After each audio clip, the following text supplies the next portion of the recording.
And what a heart-wrenching story, of course, to start us off this morning. 11-year-old taking his own life because of, a broken family, right? So how can we really address this? And of course, this is what we are talking about this morning, national values and also dialogue in light of what we do have. Are we losing grip of the important unit of the country, which is a family? And how sometimes do we not really take cognizance of the fact that our children are getting affected when there is no, that harmony between the mom and dad, and when maybe some of the crippling factors in the family, financial could be, or maybe marriage disagreement as well, they tend to affect our children, and this is unbeknownst to us. And of course, it piles and piles up, and then they end up taking their lives. And we've seen recent, of course, suicides of young children because maybe of exams, some of them also just going and dropping themselves in the wells and latrines as well. So where are we as a country? And this is what we want to just discuss this morning on the Leadership Forum.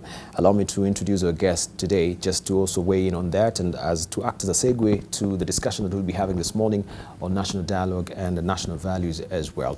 And I want to introduce to you this morning Professor Dominic Munya, who is a founder and is an educationist, an entrepreneur, a consultant, and also is a founder of Miramar International College in Nairobi. Good morning to you. And also we do have with us Peter Dang. Peter Dang is an economic development expert. We have also Dr. Cesar Mongi with us as well. Dr. Cesar Mongi is the founding director of Center for Personal Leadership as well. We're eagerly waiting for Dr. Wale Akinyemi to join us, and as well also the CEO of Brand Kenya, Mary Luseka, much later in the course of the program. Let's just begin with you, gentlemen. Good morning. Good morning. Good morning, Debarl. Good to see you, and thank you for joining us this morning. This is also maybe a maiden appearance for Professor Dominic. Thank you for joining us. Thank you, Debarl. Right, looking at this family values, because I think sometimes we don't really take note of what is happening with our children. So we, quarrel with our wives. Mm-hmm. We exchange words with our wives. And sometimes we are not really aware that our children are picking up these things slowly by slowly. So this is an incident of where an 11-year-old is saying, I cannot see life ahead without a father. Yeah. How important is this? And him taking his life at a very tender age, what does that really speaks about the society that we're living in right now? Yeah, it's actually it's tragic. And to lose an 11-year-old by taking his own life because of family issues is really tragic. And that goes to the need for us to have a national conversation on the mental health in this country. Yes. We know that more than half of Kenyans are clinically depressed. Mm-hmm. That's one. More than half of Kenyans are clinically depressed. Do you have any evidentiary document? That has been talked about on issues from family pressure, from the cost of living, from all this pressure that you get from the home.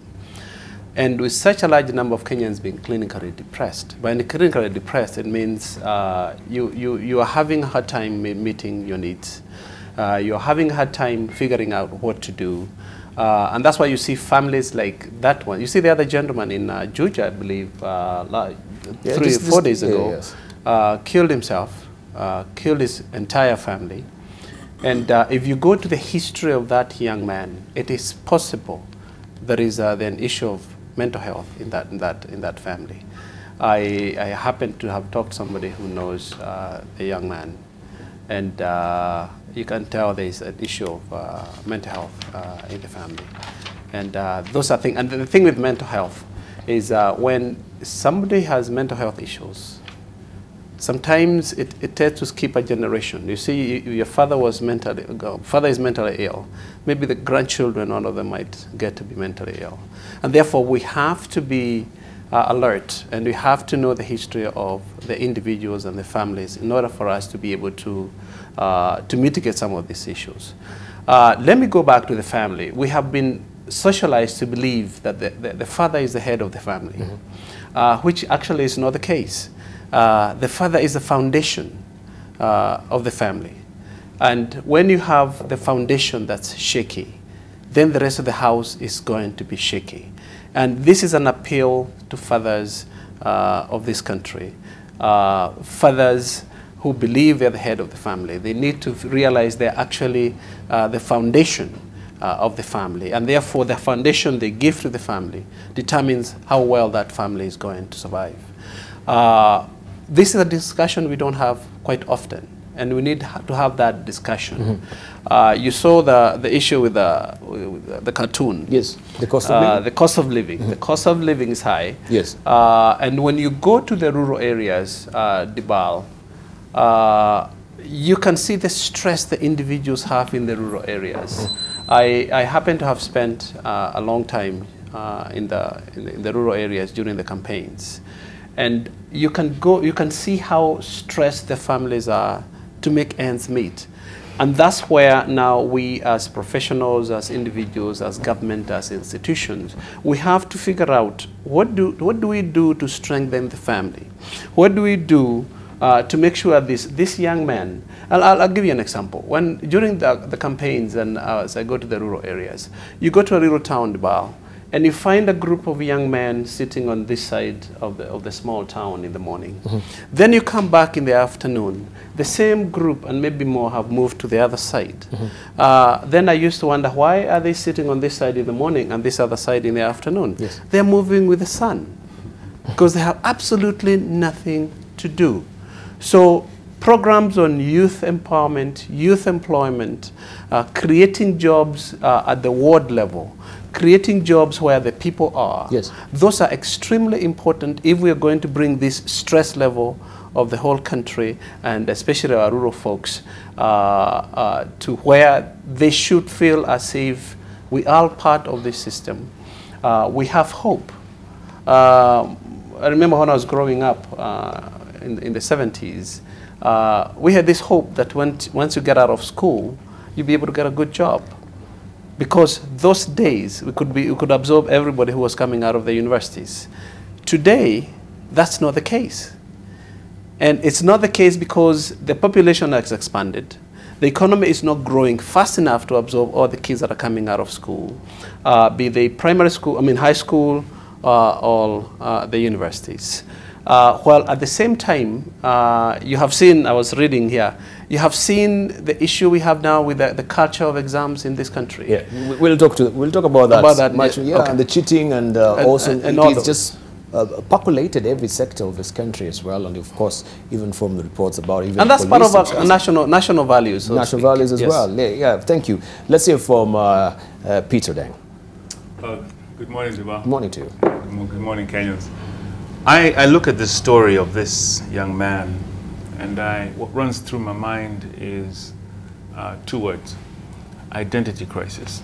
And it's something that I feel increasingly strong about, that really we've lost sight of who we are as a nation, as communities, as families.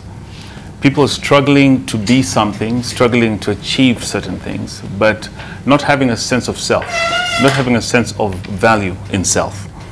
And even extending that to their future, having a sense of, I am worth something as I go through this society or go through this community or go through my education. When people lose hope and they begin to just live lives that are just scrambling to make ends meet, going in circle, looking for convenience rather than having strategic, sort of longer term aspirations, it's very difficult to see a society that will not go through the stresses that we're seeing here.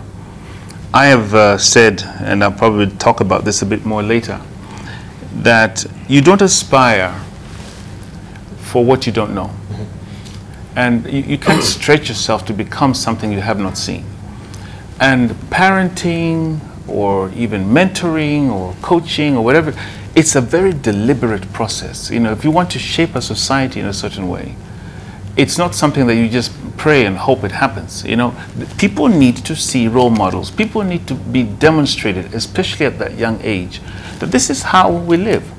And I totally agree with Professor that parents have a serious responsibility to protect their children, even in family situations where there are issues and challenges, for children to grow up understanding what is right and understanding what it is that they should pursue and emulate. Not to say that parents are perfect. But this is the challenge I feel like we're facing in our society today. Right.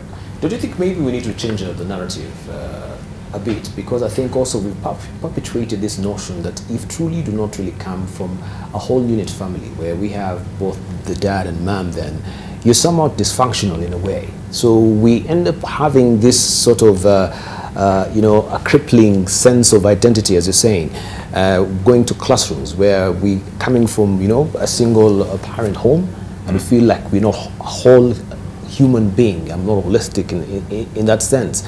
And this is a case that we've had with this little kid, you know, 11-year-old saying, you know, I cannot fathom, you know, growing up without a father. Because this has been also the perpetuation of society that, yes, we need to have a family. That should be, you know, the healthy one. Yeah. But does it make you a lesser human being or a lesser child if you're coming from a single parent home? Yeah. Dr. Cesar Mongi. Yeah, Debarl, good morning. Good morning. First of all, let me just say my heart breaks because of this story.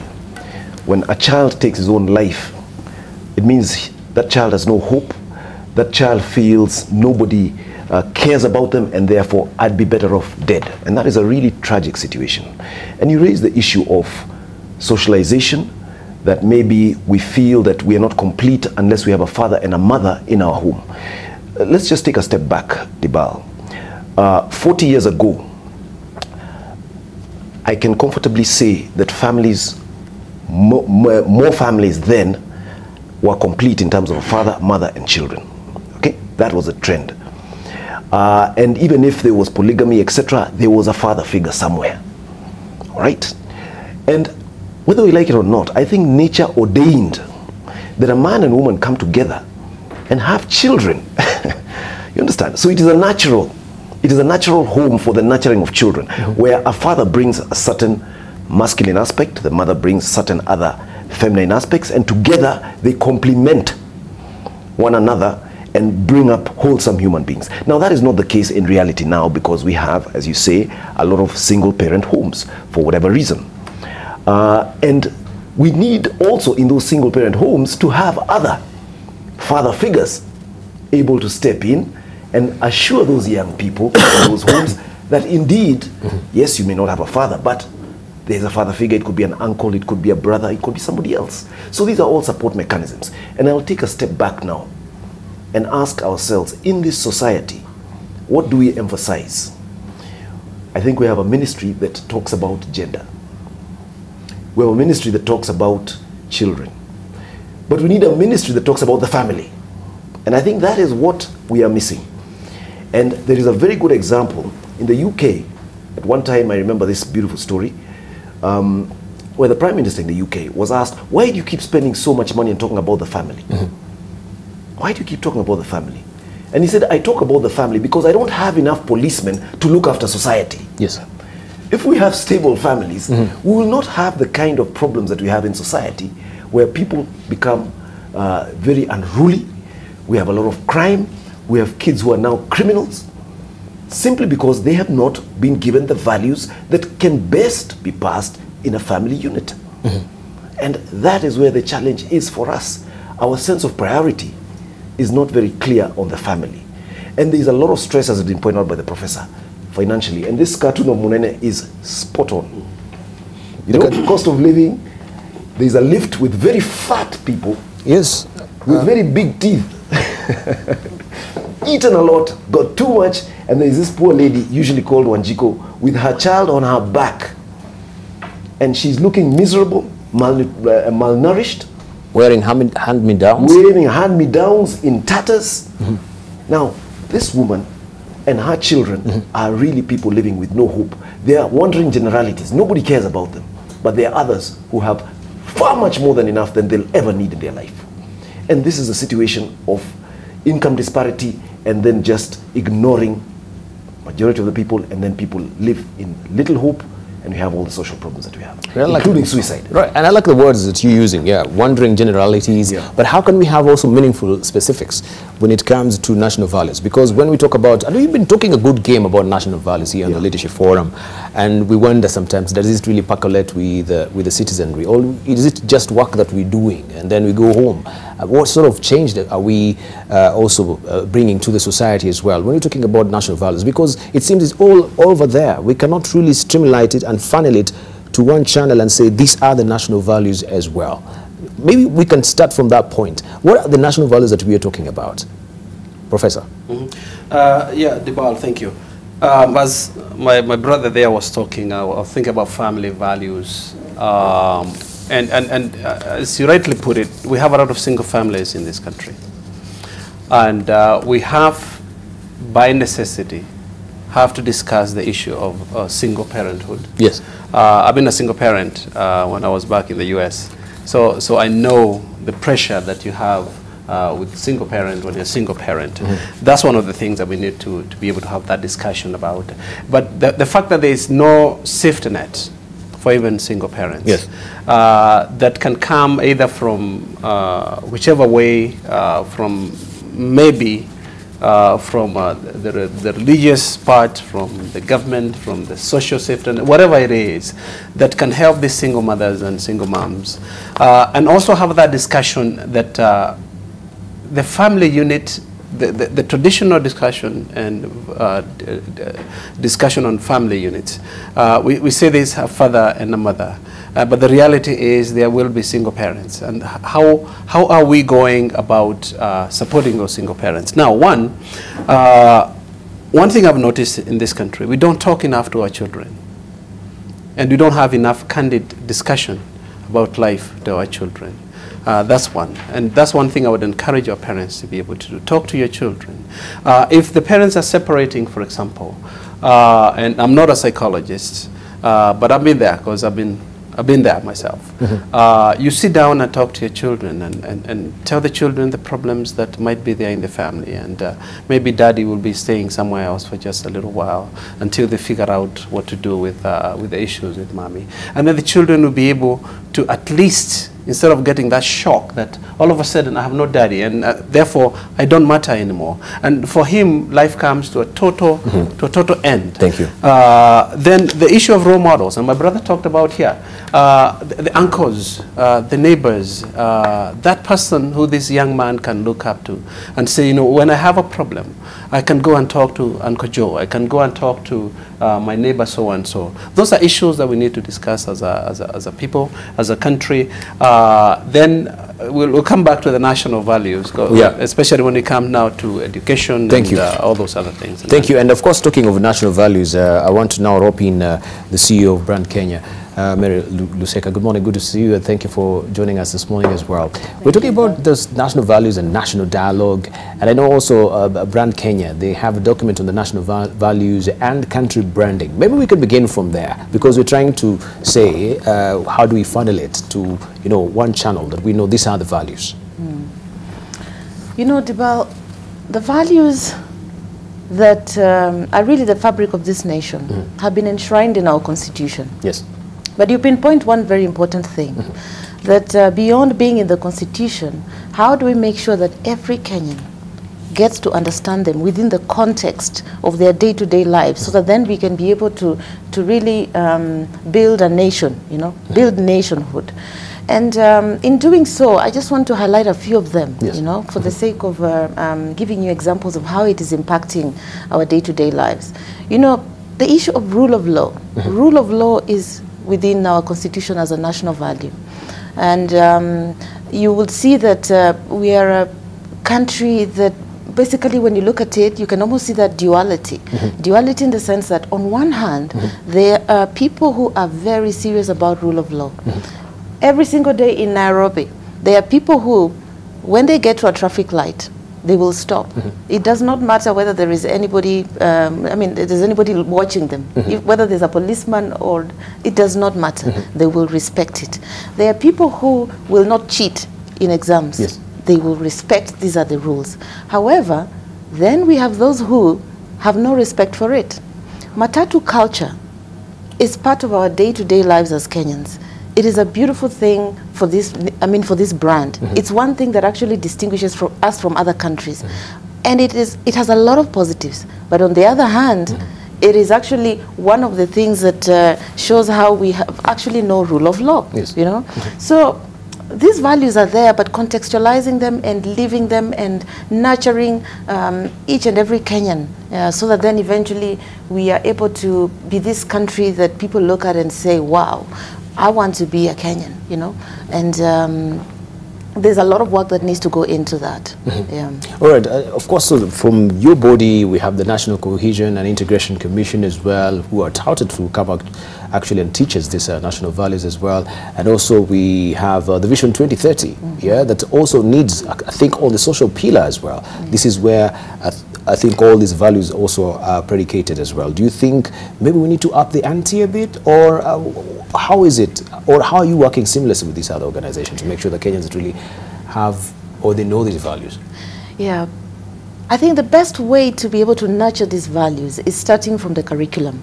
And as the three agencies, we've been working together to make sure that these values are taught at the very, very grassroots level and at a very, very early childhood stage.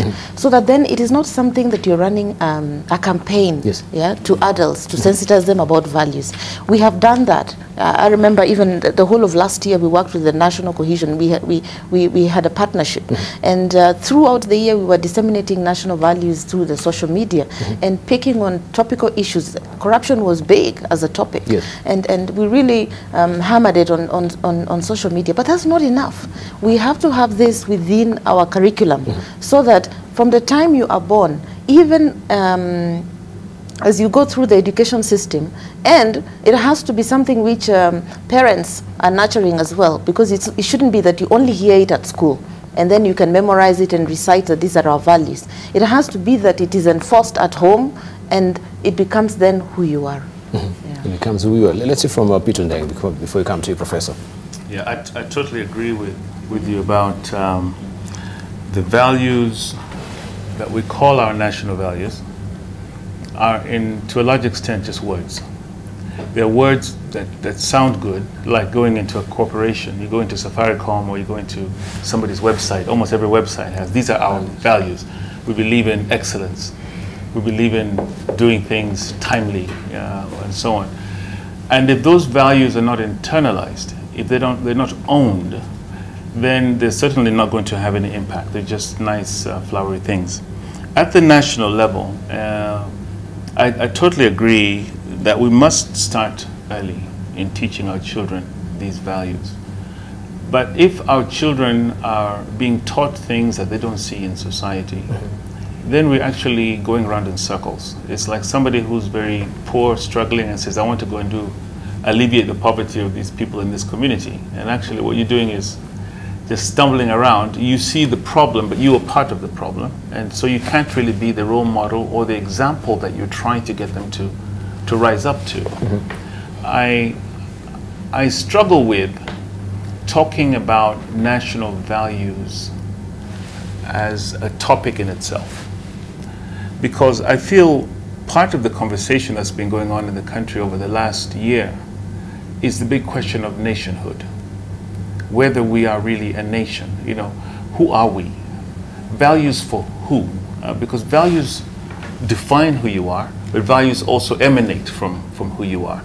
And I feel like we have some conversation and some work to do in defining who we are as a people.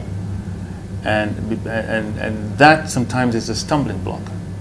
That there are people out here, perhaps even in this studio right now, that cannot clearly define to you what it means to be a Kenyan. So are we on that stalemate, and how do we come out from this morass, Dr. Cesar? Because it seems as we have to be realistic to the fact that, and alive to the fact that we're waking up to a country that is polarized right now. We're waking up to a country that people feel that they are disenfranchised right now. We're waking up to a country that people feel they're not part of it. Waking up to a country where we see the posy of goons, as that cartoon by Munene was showing. You know, they're taking up the lift, the cost of living is going up. And there's that disconnect between the rich and the poor. And that wide berth is growing, the rift is, and the chasm is actually widening by the day. So even as much as we're talking about national values, as it's put it, and then we do not really have this dialogue, which should come first? Is it the dialogue first, then we have the values, or we have the values, then the dialogue first? Okay. Yeah. In fact, you've painted a very bleak picture, rightfully so, because the picture is not good. There are a lot of good things happening in Kenya, but the picture of the trend we are taking is not good. I'd just like to say, one, okay, all research has proved that values are driven at a leadership level. So we cannot ignore the role of leadership. It could be leadership in the family, it could be leadership in business, it could be leadership at the national level. So let us first recognize that change starts with leadership. Second, values are manifested by our behavior. And our behavior is driven by our values and beliefs. Okay? So, the biggest challenge we have, and that cartoon of Bunene is very clear. The values and beliefs of the leadership is one that says, me, myself, and I am important, right? And to hell with everybody else. After all, I won the elections, I spent money to get there, and therefore, I deserve all the perks, all the contracts, all the possibilities to recover my money. That is one value that is promoted at a leadership level in this country. What I call the shortcut value. You don't need to work hard. You just have to be in a position where you can take care of yourself and forget about yourself. And that is a value of selfishness, as opposed to the value of selflessness. We have to begin with some of these basic fundamentals if we are to change, and that has been demonstrated at the very top. I'll give you a simple example. In this country, we have a situation which I call legalized corruption. There are certain positions you get in this country which entitle you, within the law, to maybe a very nice accommodation, a nice house. And you find when these tenders are floated, for example, in the recent one was floated for the Speaker of the Nairobi County Assembly, the specifications for that home was 5 bedrooms, a swimming pool in the best neighborhood in Nairobi. That will cost probably 200, 300 million for one individual. Now, within that, that is maybe within the law, yes. But what value are we promoting there? We are saying we rely on our laws to tell us what is right. We don't rely on the moral compass about what is really right. Because we are a poor country. Why on earth should we buy people homes with swimming pools when they don't even swim? Is it a necessity for them to discharge their responsibilities properly? Now, we have had cases in this country of individuals at leadership level saying, I don't need that house. Dr. Willie Mutunga is one of them, the former Chief Justice. He said, I don't need that. The governor of the central bank is another one. Those are leaders who are walking the talk and saying, there are certain things that are important to this country, and even if that is a legal requirement or that is an entitlement, I don't need it because it is not good for this country. So we need to start looking at our policies, our systems, our laws, and asking ourselves, are they good for the country and the common good, or are they put in place to benefit a few individuals? And unfortunately in this country, even those who are honest and they try to live up to these values are called fools, are called mad, are called crazy, and they're actually rejected by the very system which they're trying to protect. Now, these things are seen by everybody. As we speak right now, Debarl, one of the values that we have in this country is make money any way you can. Even the youth survey done by the Aga Khan network showed that. And therefore, the fastest growing business in this country is betting and gambling. Make money any way you can without working. That is a value. But you cannot build a country without work, focus, discipline. Those are the values we should be emphasizing. So let us think about the connections between what we are doing and what we need to do. Right. Maybe the bigger picture, Mary, you should paint for us, because I think you as also as a parastatal, you've been mandated to actually, you know, brand this country. When you go out there, what is the picture of Kenya right now? You know, Debarl, that's why I mentioned about the duality. Yes. Because if you look at it, there are so many positive things that are coming out of Kenya. We're extremely entrepreneurial. Yes. That's one of the things that is part of our spirit. It's who we are, you know. I remember you asking, Who are we? Have we taken time to investigate that? But the question will be ethical entrepreneur or just entrepreneur, unethical entrepreneur? That's what I'm saying. It's a duality. It's a duality. Yeah? It's a duality. So these strengths that we have, these things that are the fabric of who we are, entrepreneurship, resilience, people who are friendly, we love sharing, with the world, with each other. Then if you look on the other side, of those strengths that we have, there is an emergence of, I wouldn't even call them values, an emergence of vices that then are derailing us from the path. And that is why corruption, this mentality that the youth nowadays have of, if I get out of campus, I will get a job and I will just start earning big money. And they get extremely disappointed when they realize that it's not like that. You have to go through steps and a lot of challenges before you ever get to make a lot of money. So that kind of mentality, where do they get it from? And then the kind of leaders that then we end up selecting as a society, and later on we complain about corruption. At the point of electing leaders, are we thinking about the values that these leaders stand for? So that's the duality that we then have, because then the consequences are that the world sees this nation that is dynamic, that is modern, that is vibrant, that is modernizing very quickly. But at the same time, then they see a nation that is struggling with corruption, a nation that is struggling with rule of law, So we have got to get out of that duality situation and get on the path of focusing on this is who we are, these are our values, and we shun that which is not part of what we are. Do you think we are on the cusp of a leadership crisis in this country? I don't think it is a leadership crisis, because the majority of the leaders are really, really good. And we have excellent examples. I'll give an example of Makueni. And he's been highlighted in the media over the past few weeks in a big way, in a matter of how selfless he has been, this governor.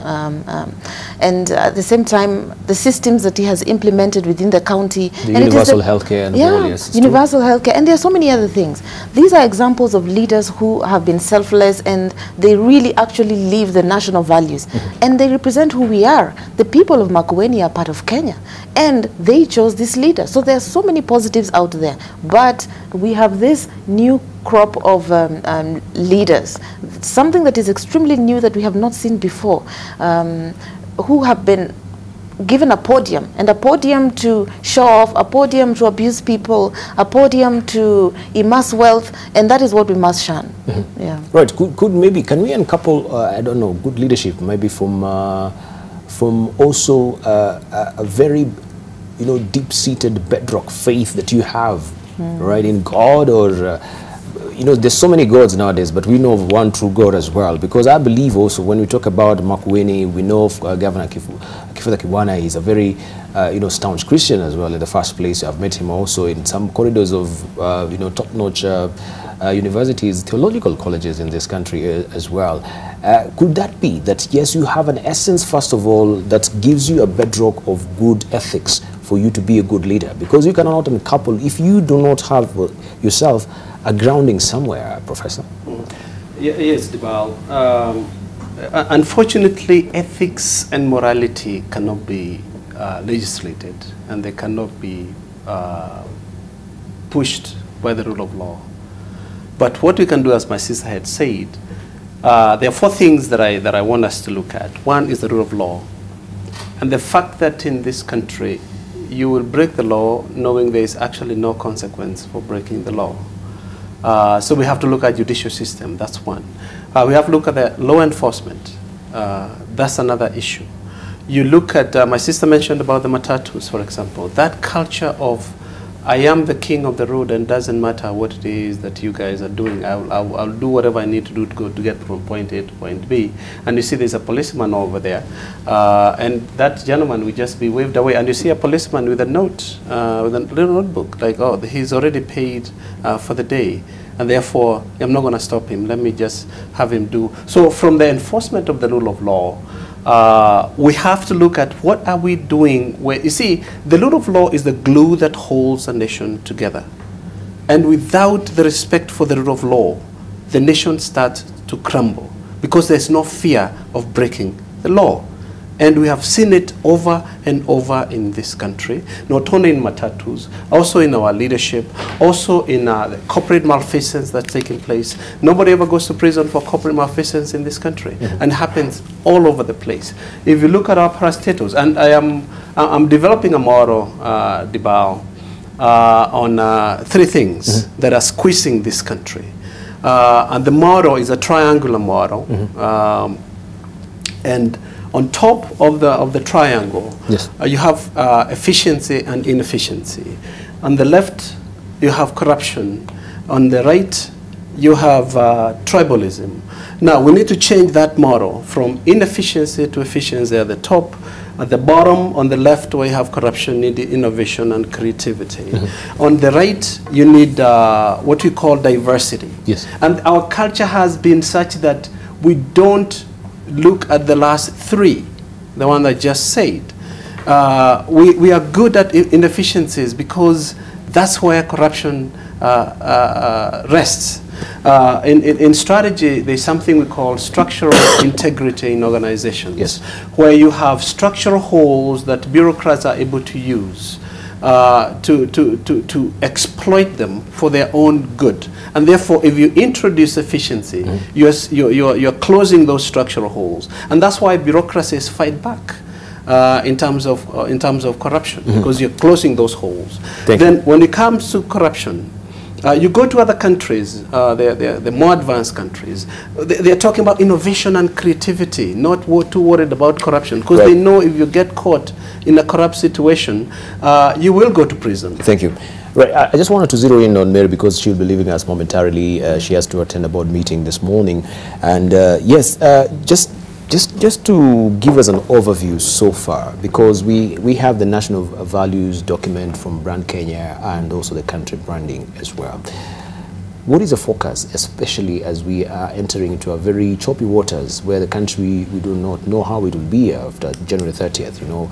People have been given very clear, or maybe, they've been very categorical, the government, that this is treasonable. But people now are defying this, and they're saying we're going full steam ahead with the swearing in nonetheless.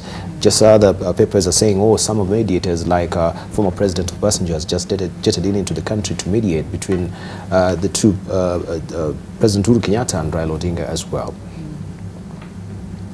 What phase of a country are we getting into?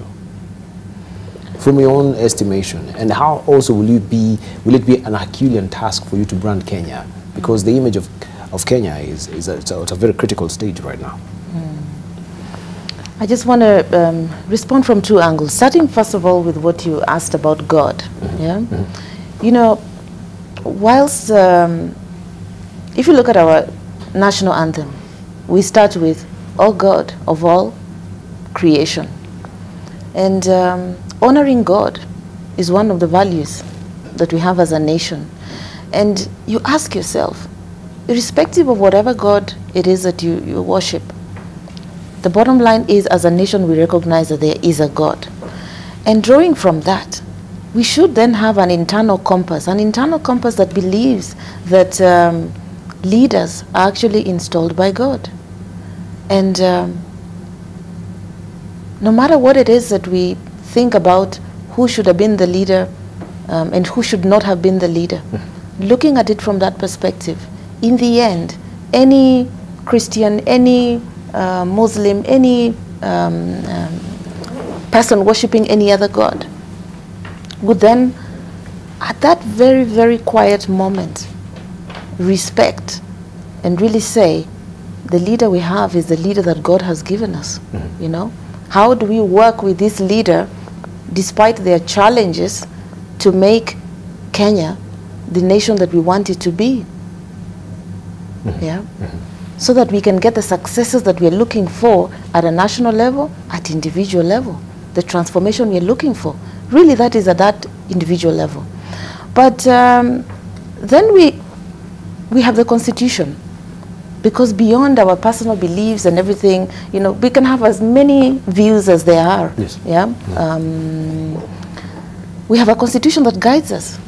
And this Constitution is so clear a constitution that we all passed as a nation, and we said, let this be our guiding print, you know.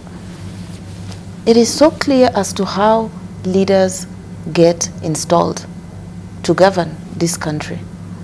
And then the question is, have we forgotten our constitution? Yeah, good probing question. I think maybe we need to take a short break right there. Yeah. Have we forgotten our constitution? But some will argue as well that even the same because it's interpreted variously. Yeah, they'll use the same constitution to come and with the Article 1, you know, subsection 1, and say we the people. And of course, they say this is a constitution of the people. So we have the sole mandate to install the leader that we do want as a people, because we do not recognize this leadership as being legitimate leadership as well. Today, we're going to talk about national values and the famous dialogue that we keep talking about in this nation. First, let me just state very clearly, right from the outset, that we are fortunate that we have such a wonderful country such as Kenya. And therefore, it behoves all of us to protect, nurture, and take care of this great country for the sake of the future generations. So when I talk about national values, when I talk about dialogue, let us talk about it in the context of this great country, which we need to take care of for the sake of the future generations. Now, I was just reading through our constitution the other day, and there is a very clear indication of what national values we're talking about in chapter 2, section 10 of that constitution, which talks about the national principles of governance. And I think if we're to talk about values, we must start talking about what did we envisage when that section was written. That was the desire of Kenyans. That's what Kenyans voted for, what I call the espoused or the desired values. That's what we required. And I want to talk a little bit about those values, because if we're to have any dialogue in this country, it should be about those values. And if those are the desired values, we should be asking ourselves the fundamental question. Those are our desired values enshrined in our constitution. What are our lived values? And let's have an honest conversation about our lived values. And let us have an honest conversation about the gap between what we desire and what we are living. I think that is the dialogue we should be having. So let me quickly point out a couple of things that are mentioned in that section. One, we talk of patriotism as one of the national values that we should be upholding. Patriotism is about love for the country. This is our country, therefore we take care of it. We love it, we take care of it. And we want it to be the best country in the world. That's patriotism, where everybody can say, I am proud to be Kenyan. I am proud to be a Kenyan. I love the country. It is well organized. It works for me. It will work for my children. It will work for my grandchildren. That is patriotism. But what do we do? What do we see in reality? That is what we desire. What we see in reality, my dear friends, is that, yes, this is my country, but I've got a position of responsibility which I need to take advantage of. That is not patriotism, my dear friends.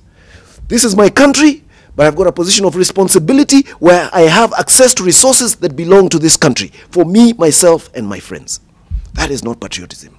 Let us have an honest conversation about this. This is my country, I'm patriotic, and therefore, if you're patriotic, let us see that patriotism in your behavior, especially when you have a responsibility in this country. That's one. The second value that has been put in that constitution is national unity. As we speak right now, my dear friends, sadly, we are so disunited. We are so broken as a nation along tribal lines. We are told this tribal bloc belongs to this group. This other tribal bloc belongs to that group. This tribal bloc will vote for so-and-so in the next election. That is division. It doesn't talk to the value of national unity. That's what we put in our constitution. What went wrong? Our behavior is completely opposite. There's a huge gap. Let's have a dialogue about this. Let's talk about this. The other one is human dignity. We have a beautiful cartoon there by Munene of a woman who is often called Wanjiko in tattered clothes with a malnourished child on her back. And there are some characters in a lift. The cost of living is going up. They don't seem to care about this woman. This woman has dignity just like anybody else. The poor have dignity. The crippled have dignity. The marginalized have dignity. That is human dignity. Every human being has dignity. Not because they know somebody, but because they're human beings first. That is the value we're trying to talk about. Do we live that value? I don't think we live that value. In this city of Nairobi, 90% of the people cannot even afford the 20 shillings fare or the 30 shillings fare to go to work. They walk. They walk to work from Huruma, from Kariobangi, from Kibera, from Kawangware. They walk to work in industrial area and other industrial sites because they cannot afford. Majority of people live below the minimum of $2 a day. That's not human dignity, my friends. We just had a case of a child, 11 years old, who killed himself because he had no hope. His family was broken. And it was broken most likely because of poverty. That is not human dignity. That's what we aspired for, human dignity, but what are we living? Let's have a conversation about that. We talk about non-discrimination and protection of the marginalized. That's a value we put in our constitution. Is that the case? I think we are trying. We're doing a good job. I think all the road networks are trying to reach out to the marginalized areas. I think jobs are being created. I think the constitution tried to devolve governance to the marginalized areas. But the question is, even with that devolution, what is happening in those marginalized areas? Is it a few people benefiting or many people remain marginalized? What is our behavior when you have a responsibility in a marginalized area? We've had case of governors buying beachfront properties worth 300 million because they've been appointed. Is that taking care of the marginalized? I don't think it is. It is in a marginal area, yes, but it is not taking care of the marginalized. What is our behavior? Let's have a conversation about that. Yes, these things are being done legally. Let us have a look at the laws that allow these kind of things. We talk of good governance. We talk of integrity. We talk of transparency. That's what we want from our constitution. That's what we stated we want in this beloved country called Kenya. Is that what we're actually seeing? Good governance? Auditor General Eddie Oko doing a great job, doing his audits and raising issues of good governance, of integrity and transparency. We have ethics and the Ethics Commission trying to catch up on people. We have a police force which is considered corrupting, very corrupt in this country. Those are the issues of integrity. Are we living what we envisage in our constitution? No. Accountability? No. The question, my dear friends, indeed, we have national values. We voted for them. They're in our constitution. But I doubt if we are living them, and that is a conversation we've got to talk about. We need people who can walk the talk. I then go back and closing and say, personally, I have struggled with this issue at a very personal level. And in fact, I've often wondered, how do I educate my children to live well, to be good people, to have the right values, whether they're in the constitution or not?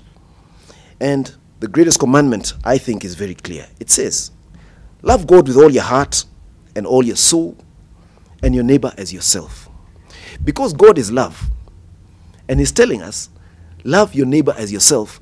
Do unto your neighbor what you'd like them to do unto you. And if you're a leader, don't treat Wanjiku like she's a piece of trash and she's just a vote for you when you need to get into power. Treat her with some dignity.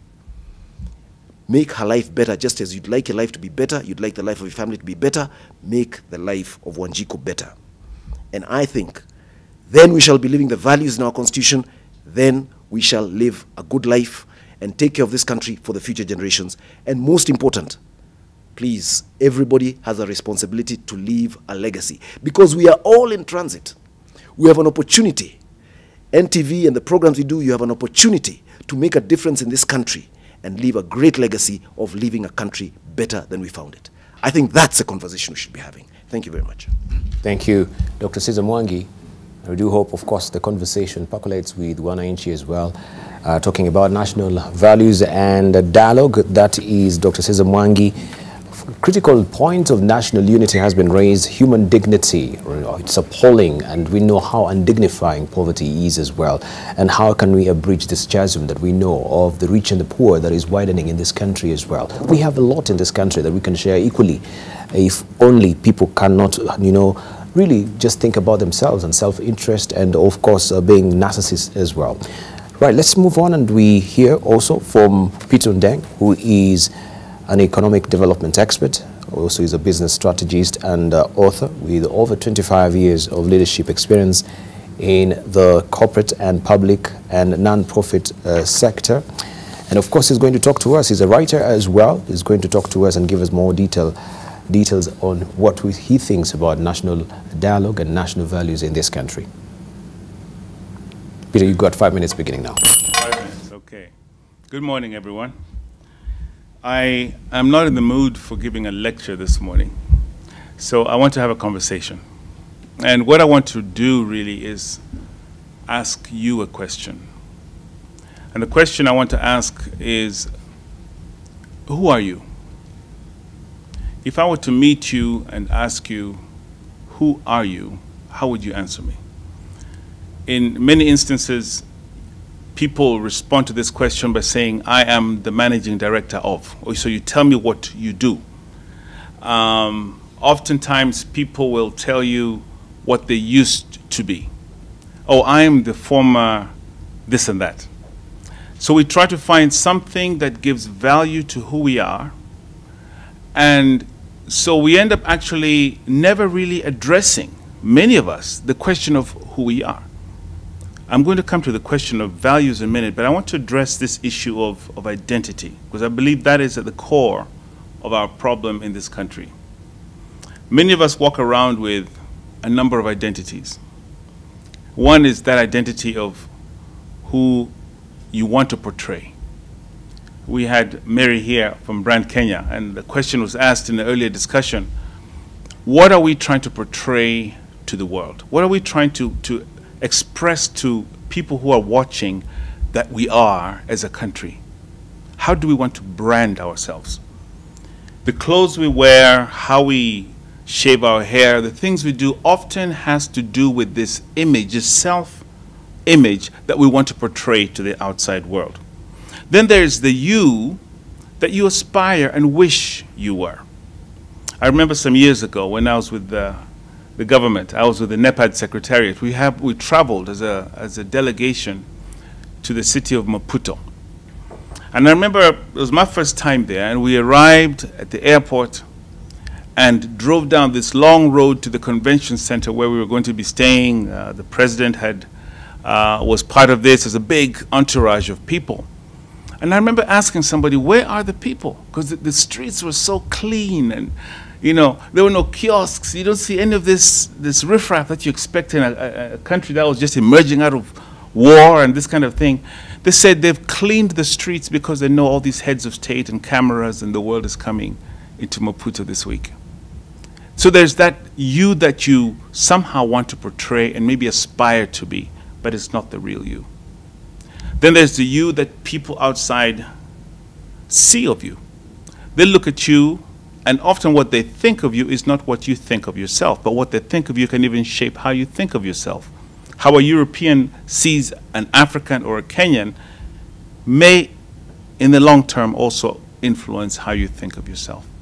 Why am I bringing all this? Because I really don't want to get caught up talking about national values if we have not settled the question of who we are. Who are we as a nation? There's a presumption when we talk about national values that there's a nation. Otherwise, they're just words. When I walk into these corporate offices, General Motors or any company, on the wall there at the reception, there's our values. Nonsense. If you ask the staff, the very people who work in those companies, give me your 5 corporate values, often you'll find they don't even know them. These are nice sounding words that we talk about. And when we put these values in the Constitution, many people said, oh, now we have national values. Really? What we have are some nice words in a document that now we can put on the shelf. There are a few copies I'm seeing here on the table. There are nice words, but actually we can discuss them in the abstract and have a very nice coffee conversation and make no progress whatsoever. The conversation that we need to be having, the dialogue, is this dialogue of who we are. Because out of self-identity, self-appreciation, self-worth, self-knowledge, we begin to appreciate the things that we have in common. We then begin to appreciate what we can do to make those things embed themselves in a society more. It is then that laws and institutions make sense, because then you have laws and things that reinforce and enforce those things that we have together decided to adopt as national values. I don't have a lot of time, but let me just agree with Dr. Cesar on a point he made earlier, that if you're talking about shaping a nation, you shape it from the leadership. leaders have the primary role. And sometimes it's risky. Sometimes there are decisions that a leader must make that could be wrong, but leaders must take the responsibility of shaping a country's identity and a country's future. And one leader that many of you will know about, the late President Julius Nyerere, took a gamble. His country was no different from Kenya in terms of the multiplicity of tribes. And he says, I believe that in our language lies our culture, lies our unity, lies our identity. President Nyerere used his influence as president of that country to make Kiswahili the national language. I'm talking street signs were changed, government documents, this became the core language. Go to Russia today, have an official meeting. President Putin, who understands English better than me, will not speak to you in English, he will speak to you in his language and have an interpreter. We go overseas and we strive to speak like they do. Why? Because we struggle with this thing called self-identity. I wish I had more time to delve into this. President Sarkozy, I'll just close with this one, was another person who recognized this issue of identity, national identity. I think it was in 2009, President Sarkozy of France started a national debate on what it means to be French. Some people thought, what kind of debate is this that's going on? Because it was divisive, and there are some people who feel French should be this, and others who mean Frenchness is defined in this way. But at the end of the day, it forced the country to look at themselves and realize the divisions and say, what is it that will unite us? And in this country of Kenya, we need to have that conversation deeply before we get to the conversation of national values. Thank you. Well, a probing question there being asked, who are you? Truly, who are you this morning, right? And what is it that really unites us as a country, right? Is it calamity that can actually try and unite us as a country? What truly unites us as a country? If, even as we are, yes, on the opposite, parts of the polarized, swinging pendulum, where are we as a country? Who are we, essentially? I mean, the values that we are holding on to, what are they?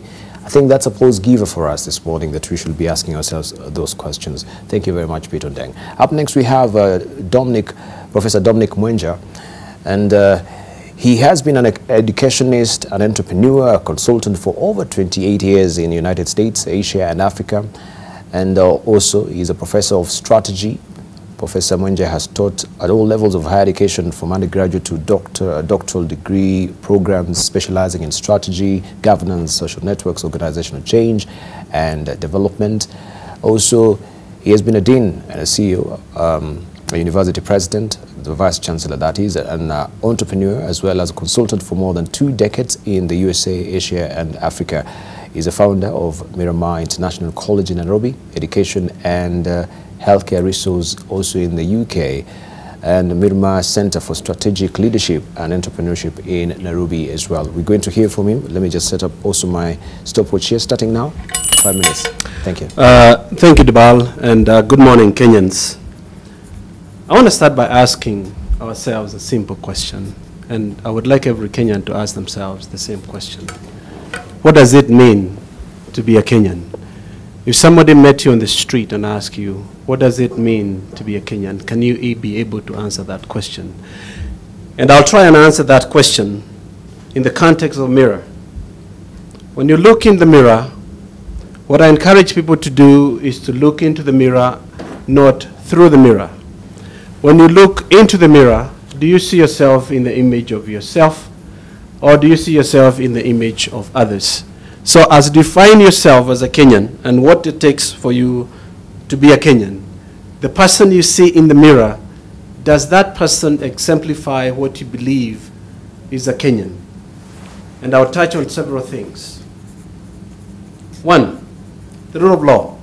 When you look in the mirror and you see people breaking laws in this country, when you see people doing things that they should not be doing, do you say to yourself, I would not do that? Why would that person do X, Y, Z? Look into the mirror and not through the mirror. Honesty. When you look into the mirror, do you see an honest person? Do you see a person who values the sanctity of the freedom and those other values that you hold for other persons? Do you see yourself in the image of that other person that you would like to treat you the same you treat other people? Religion. If you're Christian and you look into the mirror and you see all the good things that you know about religion and what you believe in, do you practice that which you believe in as a Kenyan? Patriotism versus nationalism. And that's an issue that we have in this country. We have more nationalists than we have patriots. Right now, you see what's going on in the United States, the discussion on the S-hole countries and all that from Donald Trump, while he's trying to reach out to his white nationalists. Is that really patriotic? As a Kenyan, when you look at yourself in the mirror, do you see a patriot or a nationalist? You could be a tribal nationalist, not necessarily a patriot. And we have a lot of tribal nationalists in this country. And that's why we see the mess that we are in this country, because of having more nationalists than patriots. If you look at the human behavior, as you look into the mirror, do you behave the way you would expect other Kenyans to behave? But if you don't, then how would you expect others to behave differently? So it has to start with us as individuals. The other thing that we need to look at as you look into the mirror is culture. How do I practice the culture that I believe in? And in culture, there are several dimensions of culture. There is diversity, there is respect for others, there is dignity for others. And when you look into an individual, do you see that person as a personification of the tribe they come from, or do you see them as a Kenyan? And therefore, if you see them as a Kenyan, do you see them for what collective reservoir of knowledge and expertise and all this goodwill that we can all bring together as Kenyans and build this country into a formidable force to be lived with? Unfortunately, the culture that we have in this country tends to exploit our differences instead of celebrating our diversity. So when you look into the mirror and you see yourself, do you see yourself in the context of your tribe, or do you see yourself in the context of a Kenyan, where you embrace the diversity that we have in this country for every one of us? Leadership. You as a leader, when you look into the mirror, do you espouse the leadership behavior you would expect of others, free of corruption? I just talked about a model that I'm working on efficiency, corruption, and tribalism. Do you see yourself in the eyes of that individual that you would like to see who runs an efficient organization, who fights corruption, who celebrates diversity, because we are a diverse nation? So leader behavior becomes one of the most important things that we have to look at in this country. And when we define leaders in our political offices, when we define leaders with the offices that they hold, then we miss the point. We pay attention to the leader behavior. How is this leader behaving? Does he behave like somebody who deserves my respect? So when you look into the mirror, what do you see? We talked about national dialogue. Do we know the people that we're talking to? Or are we talking to people that we don't understand? Do we demonize the individuals that we think we need to talk to, and then we tell them we need to sit down and talk on the table? So when you look in the mirror, do you see the person that you would like to be on the other side of the mirror? Or do you see somebody who has disdain for others, and therefore, and then you sit back and tell them, I want to sit and talk to you? So the mirror, when you go to your room, your office, your bathroom, whether public or private, you look at yourself. Can you define who you are as a Kenyan? If you cannot, then we are missing the point. And you have to look at yourself from those 5 different things that we talked about. If you go to America today, I've spent many years there, You ask my 20-year-old, what does it mean to be an American? They will tell you. It's hard work, patriotism, and those values that they so hold dear. So when you sit down as a student and you're trying to cheat in your examinations, are you really serving your country? When you sit down as a police officer and you accept a bribe when somebody is breaking the law and putting other people's lives in danger, are you being a Kenyan? That's a challenge we have to tell to our people. When you perpetuate inefficiency in order for you to create an environment for corruption as a corporate individual, either in public or public sector, are you being a Kenyan? Are you being a patriotic Kenyan? And therefore, my fellow Kenyans, my challenge to you is, when you look in the mirror, look at that person that you would like to see as the ideal Kenyan. Then you start to understand yourself and this country. Thank you. Dominic Munya there. And he asked a probing question as well. Does that person you see in the mirror exemplifies Kenya? When you wake up this morning, and you've woken up, I presume, of course, looking at this, or watching us this morning, when you look at the mirror this morning, are you seeing through the mirror, or you looking, yourself at the mirror, right? Are you looking into the mirror and not through the mirror, as he's asking? So when we're talking about national dialogue, what is this national dialogue, and between whom and whom are we asking for the dialogue? Is it just for Raila Odinga and President Uhuru Kenyatta, or what is the national dialogue that we need to have as a country as well?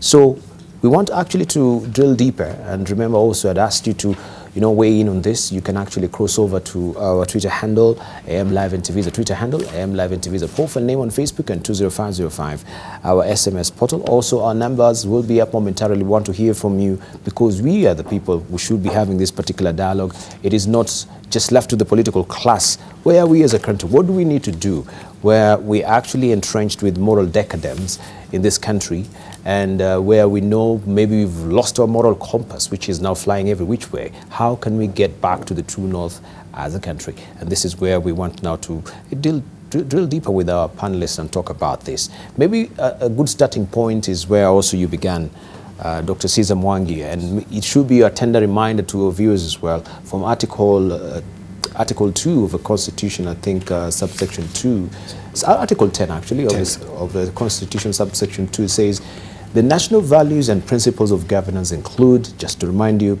patriotism, national unity, sharing and devolution of power, the rule of law, democracy, participation of the people, human dignity, equity, social justice, inclusiveness, equality, human rights, non-discrimination and protection and of the marginalized, good governance, integrity, transparency and accountability, and above all also sustainable development.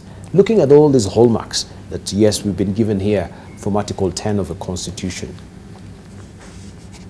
as a country, and compared to as a country where we are, talking about national unity, are we espousing these values? Dr. Cesar Mongi? Debarl, I think I said it very clearly there.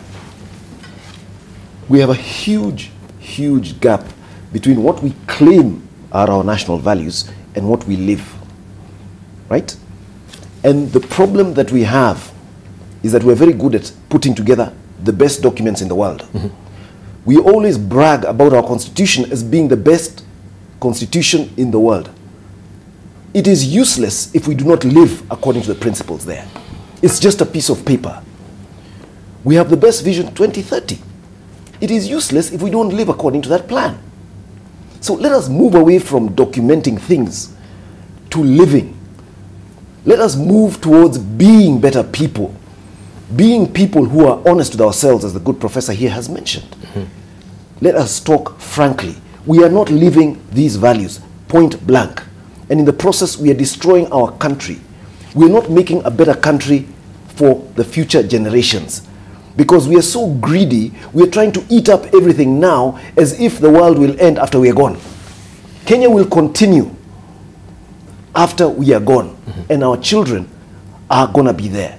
You see, this country has a 3% population growth. On approximately 50 million people, that is about 1.5 billion people being born every year. 1.5 billion people. Now, the question we have to ask ourselves is that how are we going to ensure that this country is better for those 1.5 million people who are going to be born this year in 2018? We in leadership, those of us who have positions of responsibility, who can influence matters, who can make things for the better, should be asking ourselves, what can we do today with a sense of urgency to make sure we improve it for these people? But the way we operate is as if the world will end once we are gone. Now, I'll just give you a simple example. Every human being, of course, requires a certain standard of living. But every human being needs certain things and does not need other things. For example, you can only sleep in one bed, Debarl. I doubt if you sleep in 2 beds, even if you can afford 2 or 3. You can only sleep in one. You can only wear 1 pair of shoes at a time. You can only drive 1 car. But we have people here scrambling for resources, not because they work for the resources, but because they have access to those resources that should be utilized to help other people. And we are scrambling for those resources, thinking in the short term about me, myself, and I. That is a value we have maintained, and it goes contrary to our constitution of transparency. It goes contrary to what says in our constitution about integrity. It goes contrary to what is good governance. And that is a conversation we should be having. And the national dialogue is not out there. It has started here, Debarl. I'm very happy with the program that you're doing. And you should continue in this trend. The media should adopt this. This is a national dialogue. It's not about 2 people negotiating about power. No. This country belongs to 50 million people, not to 2 people who are always hitting the headlines. And that is a mistake we make in this country. And the media, unfortunately, perpetuates it. If we look here, Standard, what is on the cover of the Standard? It's about somebody complaining because he wants ABC. The country doesn't belong to that individual. What does the Nation say? It talks about political formation and another character there on the cover page talking about what they want. It doesn't belong to that individual. This country belongs to 50 million Kenyans. Wanjiku, that lady who is in tatters in the cartoon that we saw, is a part of this country, and she needs to be considered in this national dialogue. And that's another thing we see in the Star. Another leader there who has his own views. But that country does not belong to them.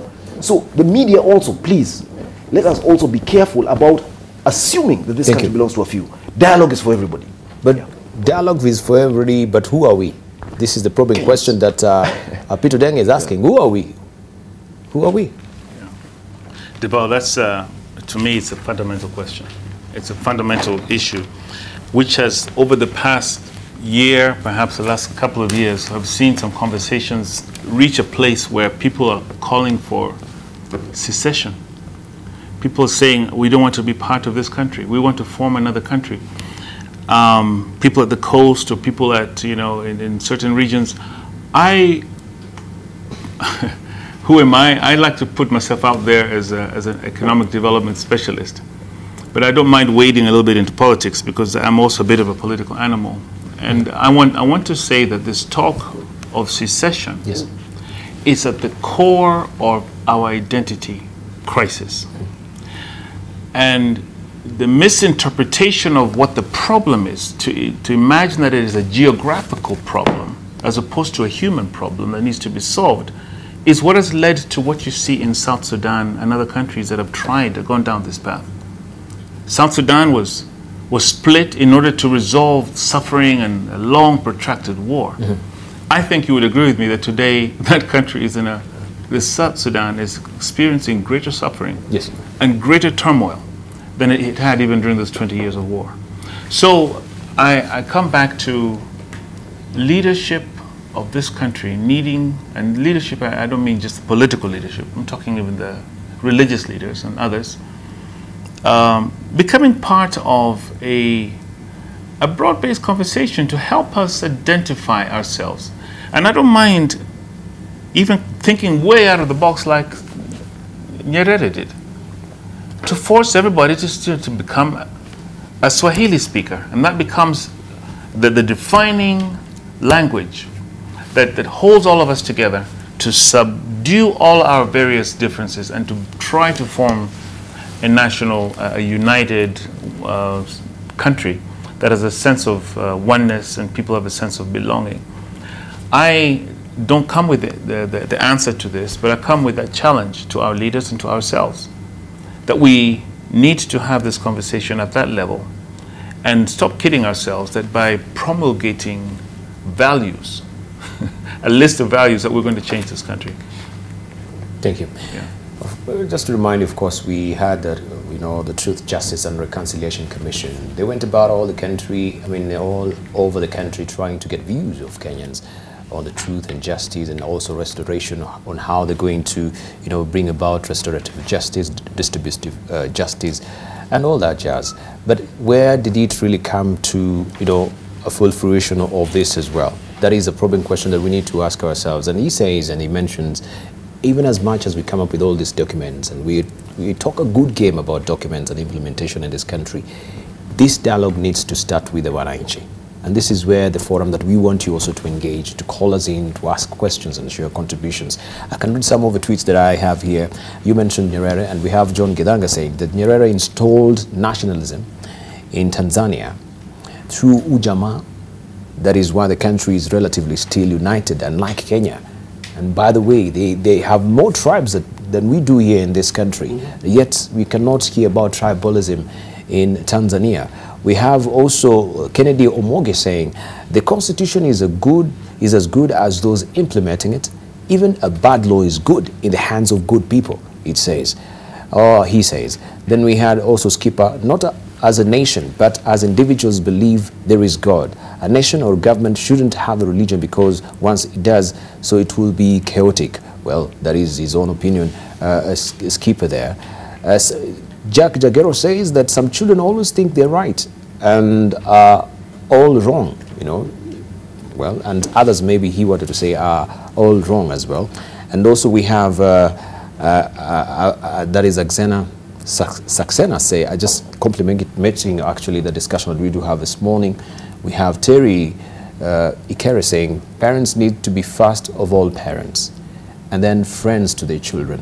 Learn to keep your word. Yes is yes, and no is no. And no, every so often, and never killed anyone.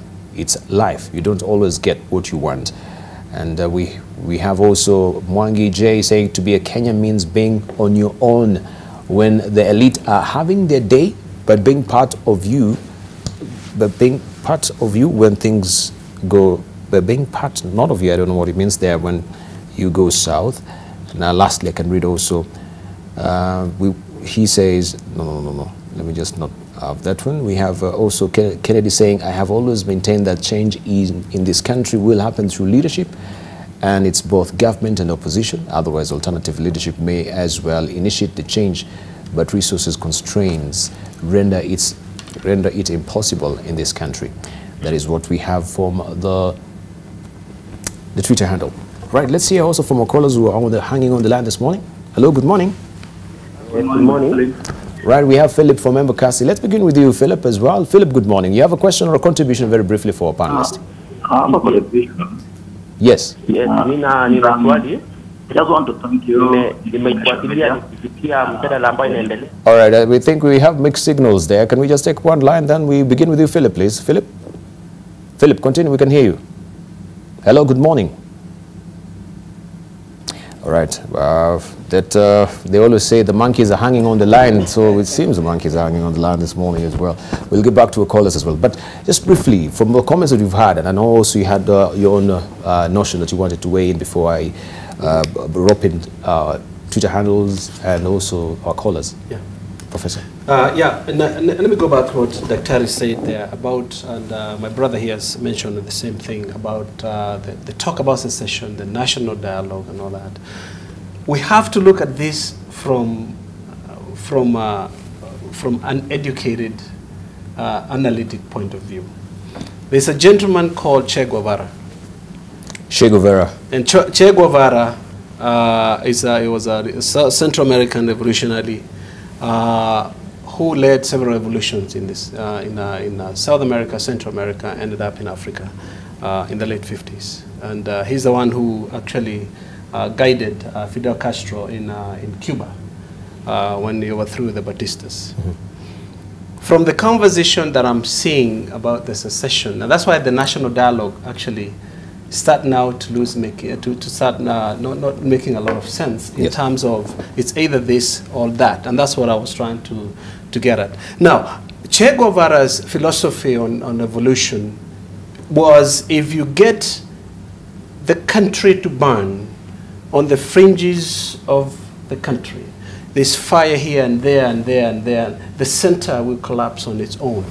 And therefore, the head of the revolution would just walk in. And that's how Cuba was able to walk in.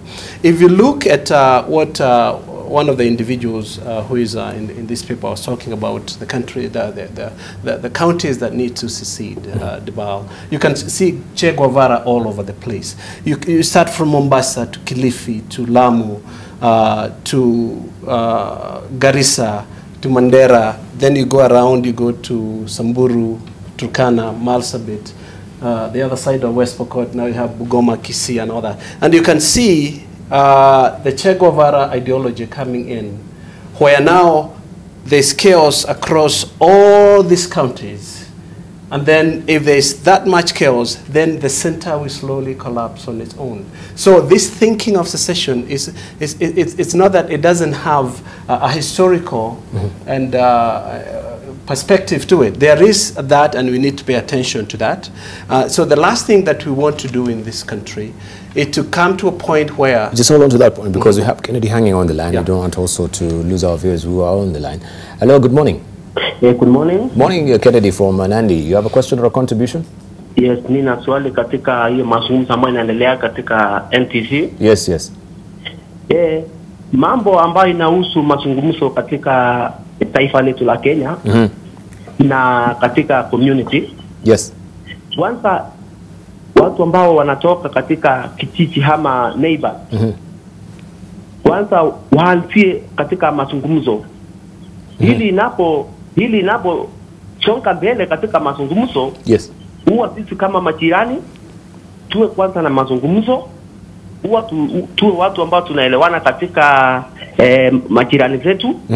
Pili, mambo ya uongozi wanapokuja kuongea viongozi, tunaona sasa mambo ya watu kupikana, kuibana, sio kitu ambao ni kitu ambao iko katika watu ambao wanaishi na wanajuana. Ni nini haswa imefanya sisi tuipiane? Nini imefanya kwamba sisi tuchukiane? Ni nini haswa inafanya tuishi kwa amani? Kitu ambao inafaa wananchi wenyewe, serikali waingilie, viongozi pia nao wao watu ambao wawe a role model, kwa maana hautaongoza watu ambao wanapikana. Asante. Watu ambao wana amani, watu ambao wanachukiana, hautakuwa hiyo uongozi ambao utaongoza haitakuwa nzuri. Kweli. Hili kitu ambao nataka niseme, sisi kama Wakenya, pia viongozi na sisi kama wananchi wa Kenya, pia tuwe na watu ambao tunapenda amani, tusichukiane. Sisi ni madada na mandugu. Asante. Na tunahitaji. Asante. We have another call on. Right, okay. Well, let's just move on. That is Kennedy from Nandi as well there. Thank you so much, Kennedy, for that particular call as well. Right, before I interrupted. What I was trying to say is, as a country, we need to pay attention to some of the words that are being altered in this country. They have a philosophical base to that. And if we don't understand the philosophical base of some of this argument, we'll be caught with our foot down when you're not ready and prepared for what might come sometime later. Now, in negotiations, and I do teach in negotiations and conflict resolution, and I also consult on those as well. For you to be able to get in a better position, you have to start from extreme. So if this house is not built this way, I'm going to collapse it. And therefore, we have to negotiate on how this is going to come. So when you have those extreme positions, we are putting ourselves in a position where we now will have that advantage when we come to the discussion. And then you see Abasajo is coming. So there's this perceived chaos that's supposed to be coming into this country. And sometimes when you look at that, we have to look at, okay, what is the negotiation posturing that's taking place right now? So if we have to sit down at the time that we sit down, then I have an upper hand than the other person. Those are things that we have to look at. There's a philosophical base to some of these arguments. And if we don't understand those, then we are not going to understand some of the moves that either party is making. And we will make that mistake. And we have to be cognizant of those other things. One other thing, Debarl, as Kennedy was discussing, if the leaders themselves are not talking, and they are not, and remember I said about demonizing each other. If I call you names today, Debarl, and I expect to come and sit with you on the same table, you are not going to be sometimes a very happy person. And we understand the politics sometimes can be tricky, can be funny, but we have to hold our leaders to the leader behavior that we would expect. And that's why I was saying, when you look into the mirror as a leader, do you see the Kenyan living in the Kenya that you actually want to be in? Thank you. Philip is on the line. Philip, good morning. Good morning, Debarl. Morning to you. Sorry about that. We had some technical challenges, but we can get you clearly right now. You have a question or a contribution, sir? I have a contribution. Please, very briefly. And I just want to thank you for the good program you are running. Thank you very much. And the only concern I'm having is, I was waiting for the panel also to be highlighting on this issue of the commission, like the independent commission issues. Like we have this IEBC. This is the very foundation of every disturbance that you have in this country. And nobody is talking about it. Yes.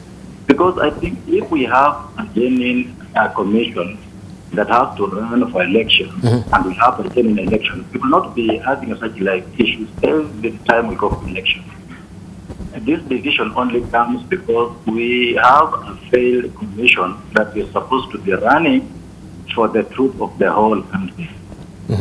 If you find a commission is divided on an issue whereby Kenyans are waiting for good results, and then you find a commission is just confused, and you saw what happened during the election that passed. We have 2 elections, but we don't know who is the leader. Until now, we came to a situation where we were to force a percentage of Kenyans to vote. And then the other thing was, I just heard one of the panel talking about that the pictures on the newspaper are headlining, maybe the few individuals are not the owner of the country. I understand, yes, I grow also on what he's saying, but I differ with him because we are more than 50 million as he says. Thank you, Philip. Just a minute. The concern is we all the 50 million, we cannot come to Nation Studio to talk about the issues. We only have the leaders. So let the leaders feel expected and talk among themselves. Then we Kenyans, we shall settle. Thank you. And even work together. Thank you very much, Philip there. He raises a valid concern of the institutional bodies that we do have. Are they dysfunctional? I mean, who should be actually be trying to reconcile, the two leaders as well, who are not seeing eye to eye right now?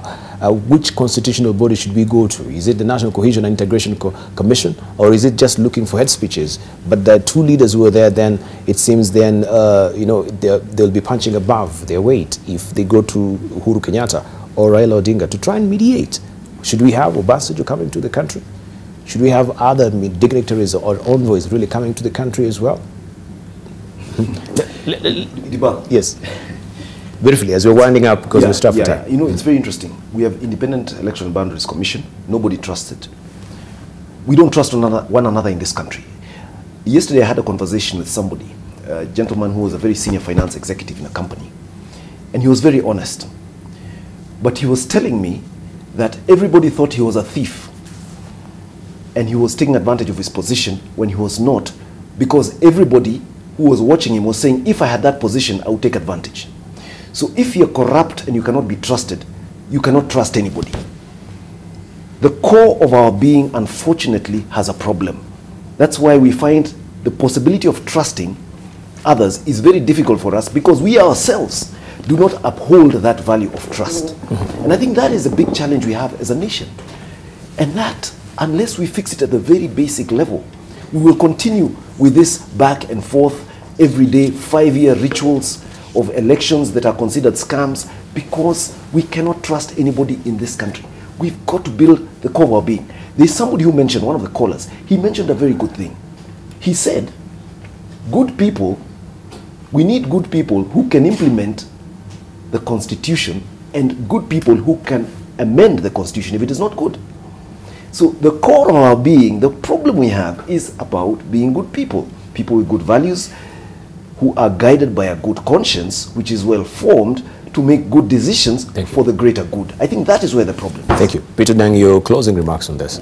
You know, Debarl, there's a question that you asked early on in the program, and I don't remember what answer was given, or even if we answered it. The question was, do we have a leadership crisis in this country? And I want to believe no. And I think our understanding of leadership, when we talk about leadership, you know, when our minds immediately go off to Uhuru Kenyatta and William Ruto and Raila, we look at the leaders or those elected leaders. We forget that there are leaders across this country, in the corporations, in the NGOs, in the churches, in the mosques, and so on and so forth. I was invited not long ago to speak at a breakfast by an organization that calls itself Hesabika, which essentially means stand up and be counted. There is, I believe, an emerging group of people who are realizing that we cannot leave this country to people who are self-serving, people who are actually not able to raise their head enough to look at the good of this country. And I want to believe, perhaps naively, that as we go forward, we're going to see more and more people who of this type coming up and saying, I want to be part of this. Thank you. This change. Thank you. Thank you very much. Let's hear from Dominic. Professor, as we're winding up very briefly. Yeah, Debarl, in poverty and perceived differences, there is power. And our politicians are very quick to exploit those two. My appeal to this country is we are one nation, one people, under God. It is incumbent upon all of us, Debarl, to make sure that this country becomes better.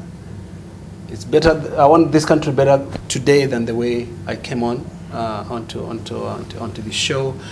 The way I live this country, I want to see it better for my children and my grandchildren. And that's why my example of the mirror comes in. Mm-hmm. If you look into the mirror, do you see a person who is building a country that you want to live better for your children? Or do you see a person who wants to burn the country that will become hellhole for the children and the grandchildren that are coming? When we exploit perceived differences for our own political ends, when we exploit poverty for our own political ends, yes, then we are not being patriots. We are being nationalists of those those little things that when you are like somebody who look at somebody suffering and I come and tell him, my brother, you're suffering because this gentleman over here did X, Y, Z to you. Instead of finding a solution to why you are suffering, I attribute that to somebody else. Those perceived differences have power. And when we exploit those, we become unpatriotic, but remain nationalist to the causes that we believe in, no matter how noble or unnoble those causes are. Thank you.